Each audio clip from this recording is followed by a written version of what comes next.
दोस्तों, आज की कहानी है सासू माँ। मैं मेरे मायके से आई साड़ियाँ नंदनों को नहीं दूंगी। दोस्तों, कहानी शुरू करने से पहले अगर हमारे चैनल को सब्सक्राइब नहीं किया हो तो कर लीजिए, ताकि आपके पास पहुँचे हर रोज नया वीडियो। अम्मा के पैरों में भी आजकल पता नहीं क्या मोटर लग गई है, जो एक जगह पर टिकते ही नहीं है। ये सामान नहीं आया, वो सामान नहीं आया, ये क्या रखा, वो क्या रखा। जब तक एक एक बात ना बता दो, उनको तसली नहीं आती। अभी भी 10 जवाब देकर आई हूँ, फिर भी कह नहीं सकते कि अम्मा हमको कब ढूंढने निकल जाए। अरे तसली आएगी कहाँ से, आखिर उनकी पोती की शादी है। हाँ, इस पीढ़ी की आखिरी शादी। माता पिता से ज्यादा तो अम्मा को उत्साह होगा इसका। खैर वो तो है, अपनी लाडली पोती को अच्छे से विदा करना चाहती है अम्मा, इसलिए एक एक सामान देख परख कर ला रही। कुछ पसंद नहीं आता तो वापस भेज देती है। शोभा और मनोहर अपने कमरे में बैठकर बतिया रहे थे कि अम्मा की आवाज आई। शोभा, ओ शोभा, लो हम ना कहते थे कि हमें ढूंढते हुए अम्मा आ जाएगी। शोभा, अरे कहाँ है तू, कब से आवाज लगा रही हूँ। हम यहाँ है अम्मा, अपने कमरे में। ले, मैं तुझे कब से आवाज दे रही हूँ, पूरे घर में ढूंढ कर आ गई और तू यहाँ अपने कमरे में बैठी। अम्मा सोचा थोड़ी देर सोचता ले, सुबह से काम करते करते थक गए। अरे बबी से सुस्ताने की सोच रही, जब तक बिटिया विदा नहीं हो जाती। बिटिया की माँ तो कभी सोच भी नहीं सकती सुस्ताने के बारे में। तेरे पास इतना वक्त कैसे आ गया।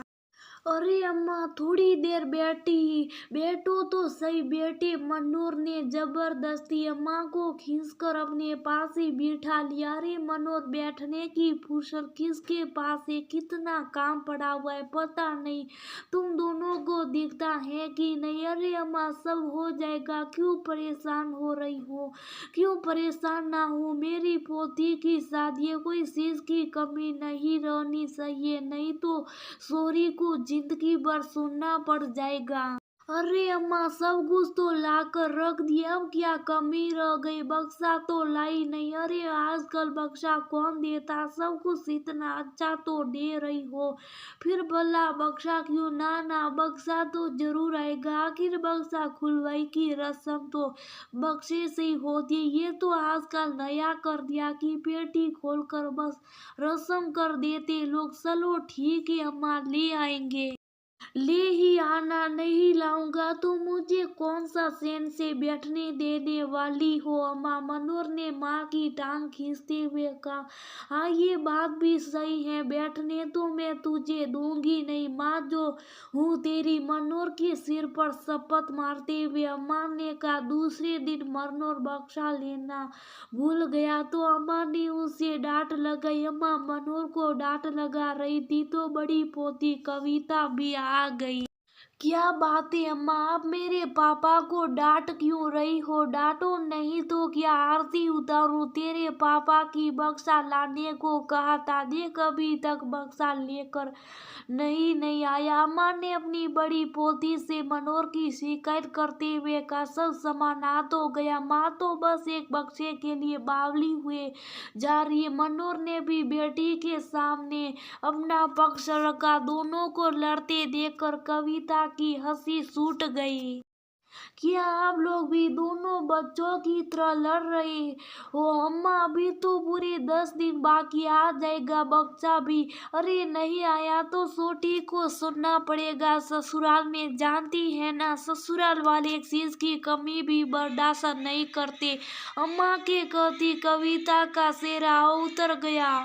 कुछ देर चुप रहने के बाद बोली। जानती हूँ अम्मा, बहुत अच्छे से जानती हूँ, ससुराल वाले एक छोटी सी चीज की कमी बर्दाश्त नहीं करते। पर एक बात बता, आप इतना कुछ देते हो अपनी बेटियों को, उसमें से आपकी बेटियां कितना उपयोग कर पाती है। कई लड़कियों तो उस सामान को इस्तेमाल भी नहीं कर पाती। अरे बेटा यही तो रिवाज है, देना ही पड़ता है, क्या फर्क पड़ता है। बेटी इस्तेमाल ससुराल करे या उसके ससुराल वाले, और वैसे भी सब एक जैसे नहीं होते।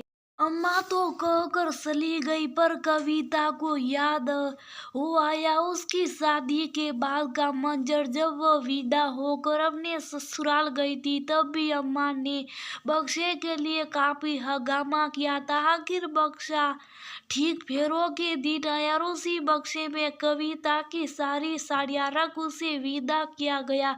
कविता ससुराल पहुंच चुकी थी। ससुराल भी कोई छोटा मोटा नहीं, काफी बड़ा। सार तो नंदे ही थी, सब की सब बड़ी और शादीशुदा। जब ससुराल पहुंची तो सबसे पहले वही बक्सा खोला गया। रिवाज के मुताबिक नंदों को उसमें से एक एक साड़ी निकालनी थी, लेकिन सबने अपनी पसंद की दो दो साड़ियां निकाल ली।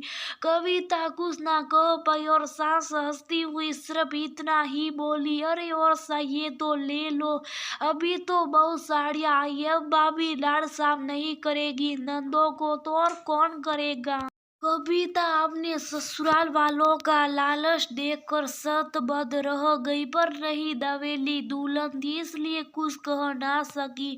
2 दिन तो रस्मों रिवाजों में निकले, फिर उसके बाद धीरे धीरे सारे मेहमान चले गए।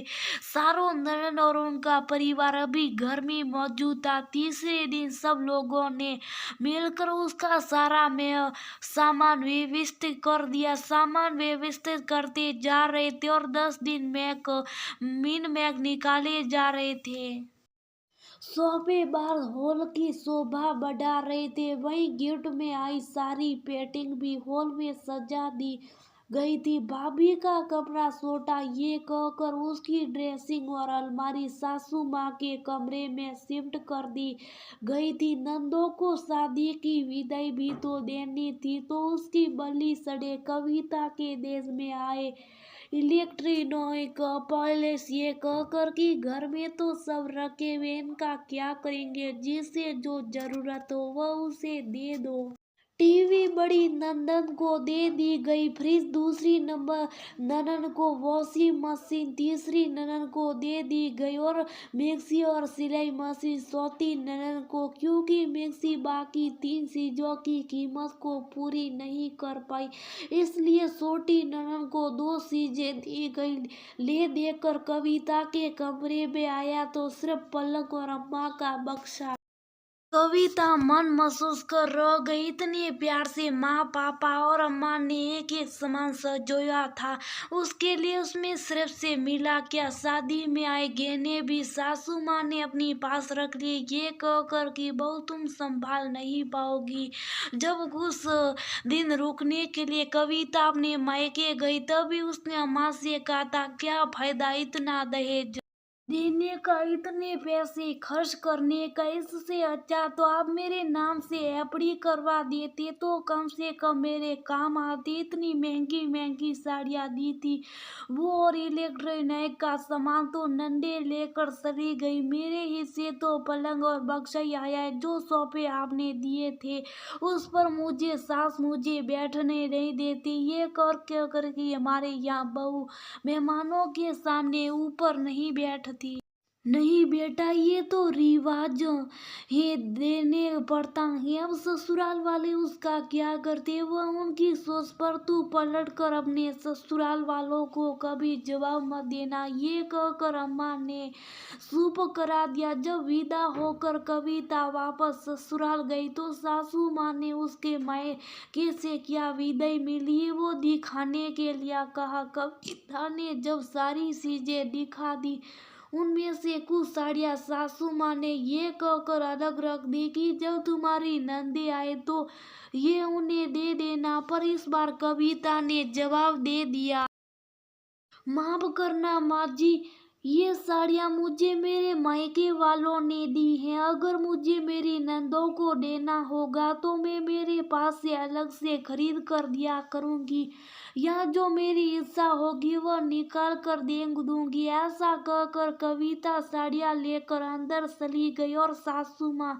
उसे जाते हुए देखती रह गई। लेकिन उसके बाद पूरी रिश्तेदारी में सास बेसारी बहू अत्याचारी हो गई। सास रो रो कर अपने खुद के बने किस्से से सुनाती और लोग सटकारे लेकर सुनते, यहाँ तक कि नंदों के मन में भाभी के लिए कोई सम्मान नहीं, जबकि सास आज भी उसके दहेज में आए हुए सम्मान को खुद ही इस्तेमाल करती और कविता वही बक्से और पति दोबारा लाई अलमारी में अपना सामान संभालती है।